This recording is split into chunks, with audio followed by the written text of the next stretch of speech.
War did not announce itself with explosions. It arrived in silence. A tanker stopped in the Strait of Hormuz, its engines quiet, its crew detained, no flag waved, no destination confirmed, no images released.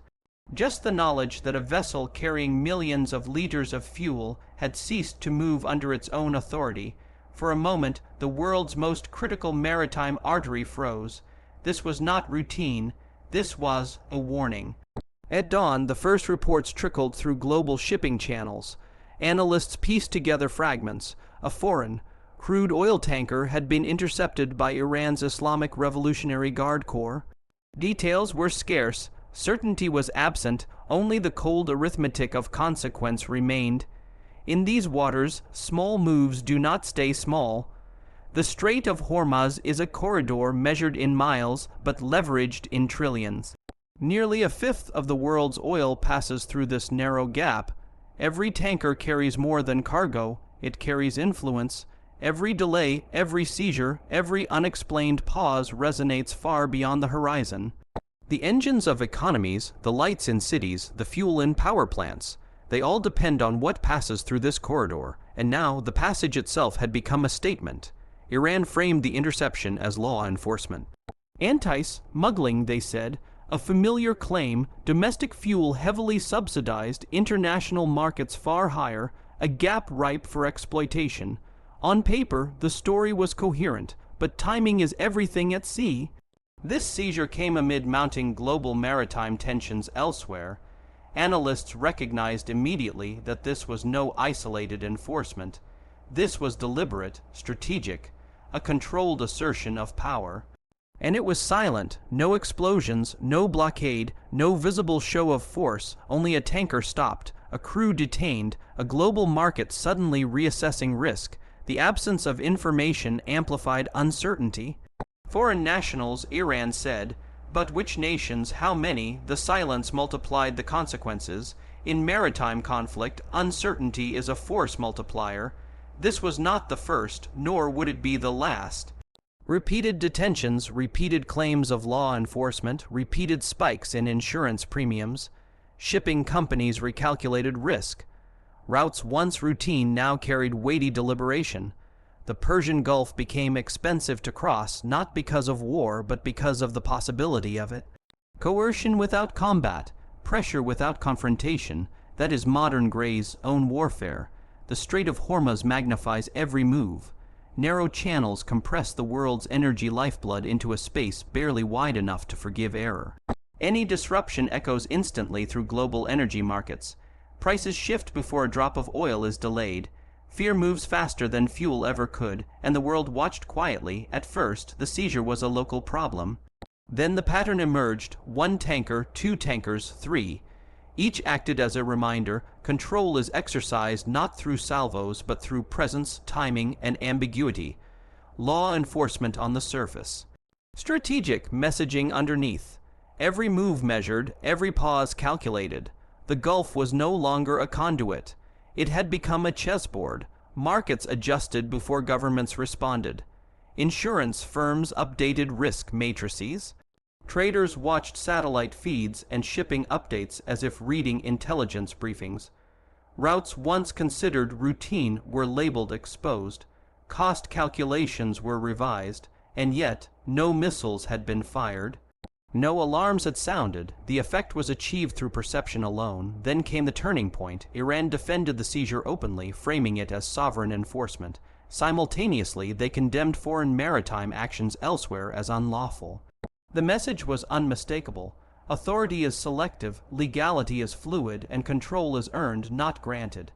Every tanker stopped, every boarding performed, every statement issued, reinforced the understanding that neutrality at sea was no longer guaranteed. Shipping lanes had become instruments of power. Tankers were no longer passive cargo carriers. They were floating leverage, moving reminders of capability and resolve. Energy flows had become strategic tools. Access, permission, and visibility mattered more than ever. The most unsettling part was the restraint: no chaos, no panic. Just firm action followed by silence. Retaliation becomes impossible when clarity is denied.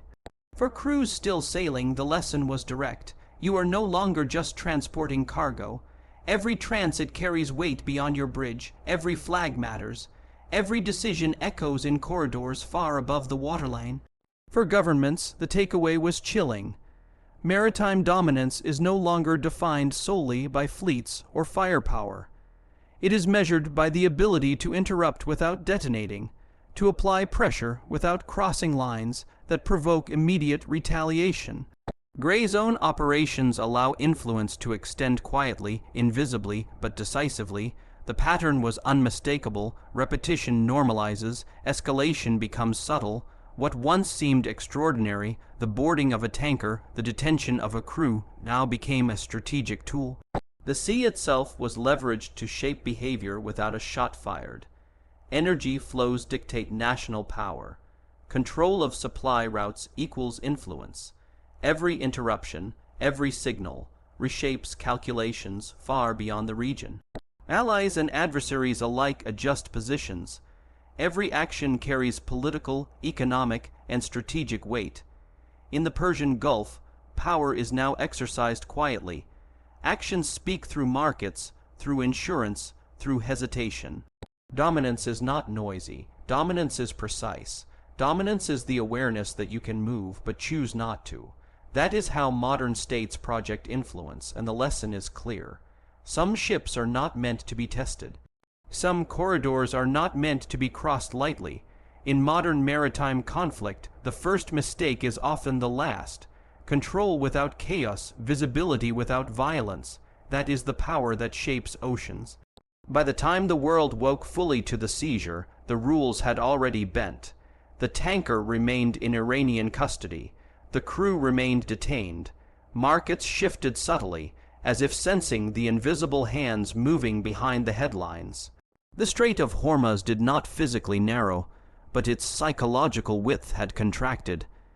Every vessel that passed afterward did so with heightened awareness, each captain carrying the invisible weight of precedent. Because the most dangerous confrontations are silent, the most potent lessons are subtle, the most decisive power is the one you feel without seeing. War had not erupted, no missiles had been fired, no alarms had sounded. Yet, in those quiet hours, the balance had shifted. The world edged closer to conflict, unaware, and one tanker, stopped in a narrow corridor, had already spoken louder than any gunfire ever could. Control. Influence, leverage, all delivered without a single shot. All felt across oceans, markets, and governments. Some waters are not meant to be challenged. Some ships are not meant to be tested. And in the age of gray zone warfare, restraint is the sharpest weapon of all.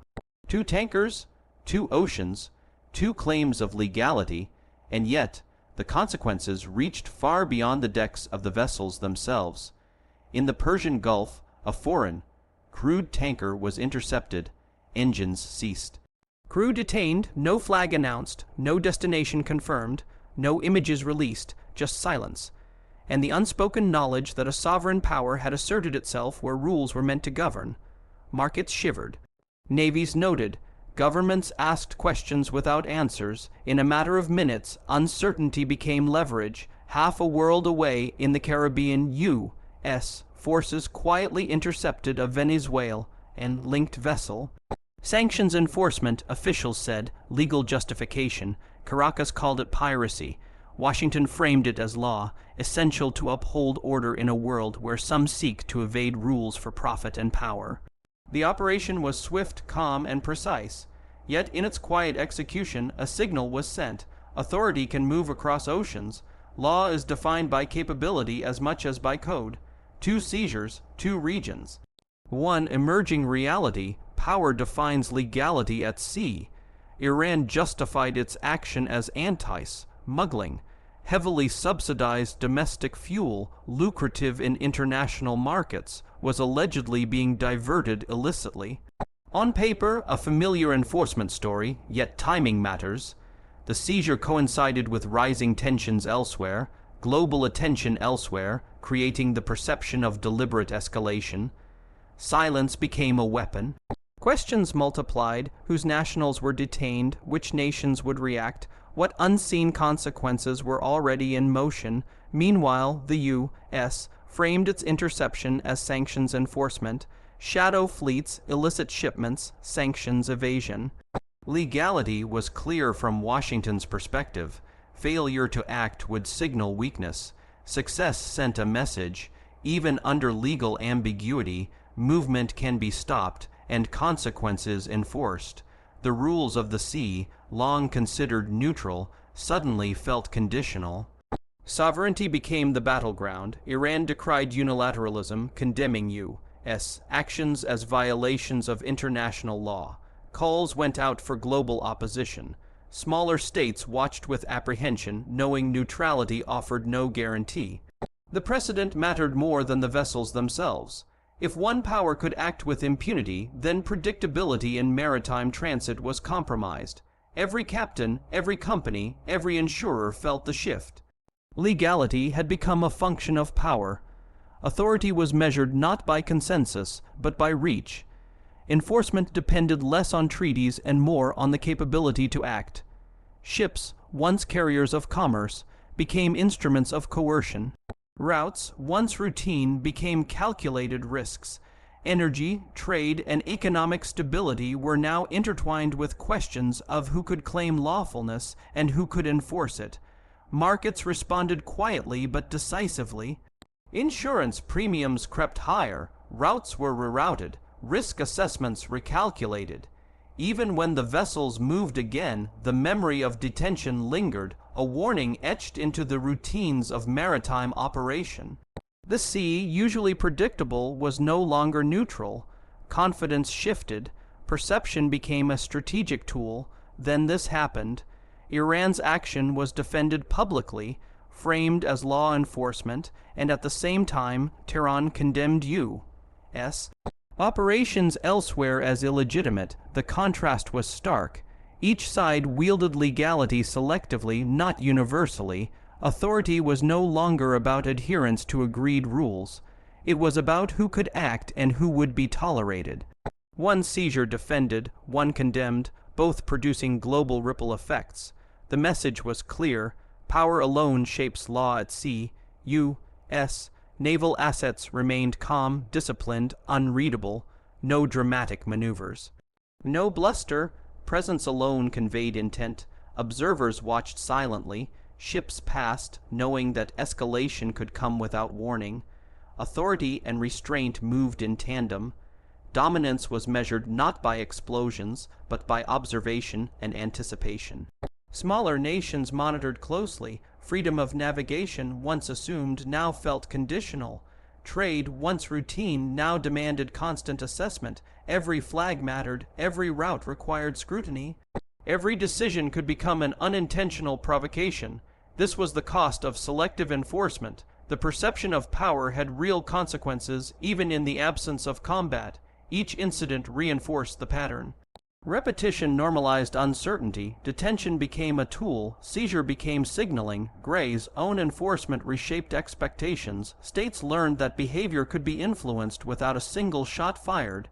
Energy flows, trade routes, and maritime operations all became instruments of subtle coercion.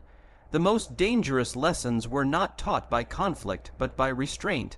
Calm, deliberate actions imposed influence precisely because they left space for doubt. Responding requires clarity. Ambiguity denies it. And so the world adjusted not with war, but with calculation.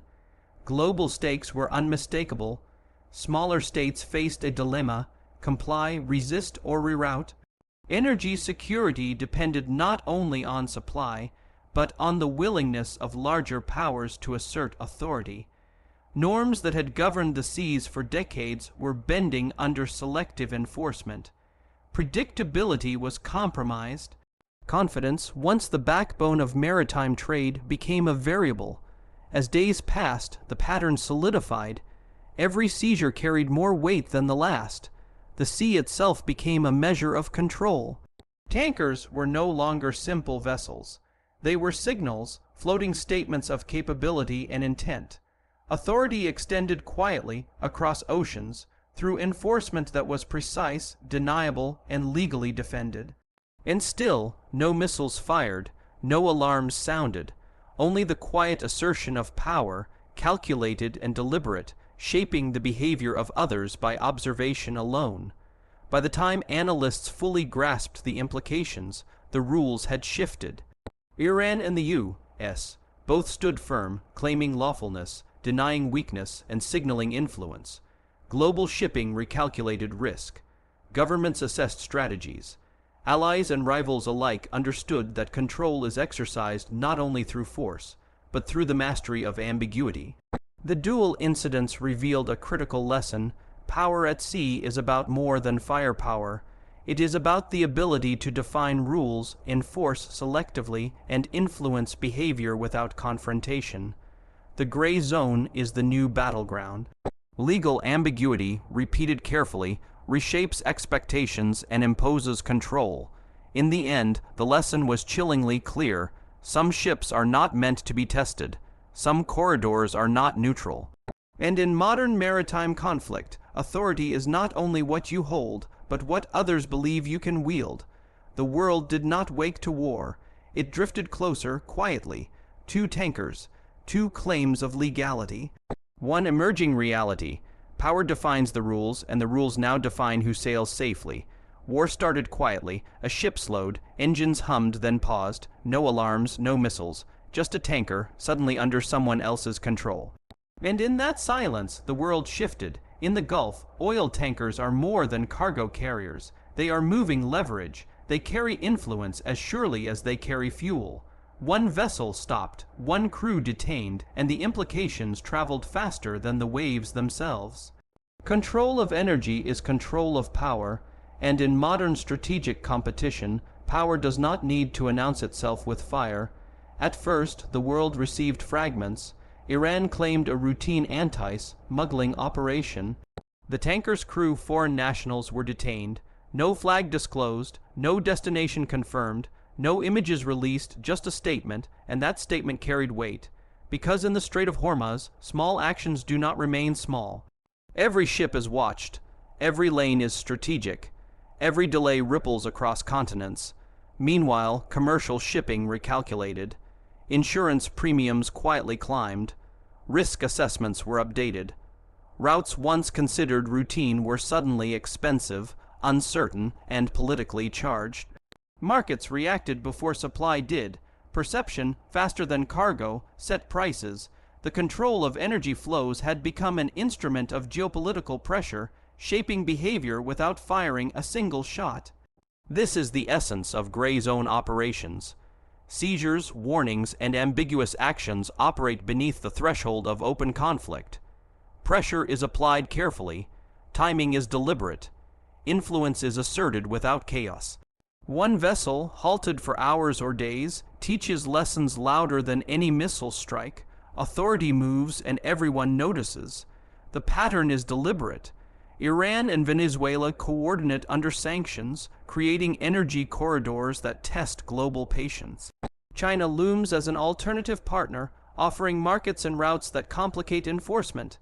Every shipment carries not only fuel, but strategic signaling. The world's energy map has become a chessboard, and every tanker a piece whose movement matters far beyond its deck. Then this happened. A second tanker, linked to shadow networks and alternative energy partners, was quietly intercepted. No alarms, no confrontation, just a calm, controlled assertion of authority. Paperwork, boarding teams, and restraint sent a message. Movement is conditional. Authority is silent but visible. The effect was immediate. Allied governments reassessed positions. Commercial operators recalculated exposure. Rivals paused. The simple act of halting a ship conveyed more than words or threats ever could. The world began to realize that energy security was no longer purely about supply and demand. It was about access, permission, and leverage. Every decision made by a captain, every flag flown, every route chosen, carried consequences beyond the immediate voyage. Control of energy routes had become a strategic tool, silently redefining alliances and vulnerabilities. Markets shivered quietly. Traders watched satellite feeds like intelligence briefings. A course change, a delayed departure, a boarded vessel, all became triggers for recalculation. Shipping companies faced impossible choices: sail through contested waters and absorb risk, or reroute and absorb cost. Either way, influence was exerted. Every action, every hesitation was part of the same pressure campaign. U.S. naval assets maintained calm oversight. No dramatic maneuvers, no public statements, just presence, steady, precise, unreadable. The message: miscalculation is the real danger. One wrong move could escalate what had been designed to remain below the threshold of open war.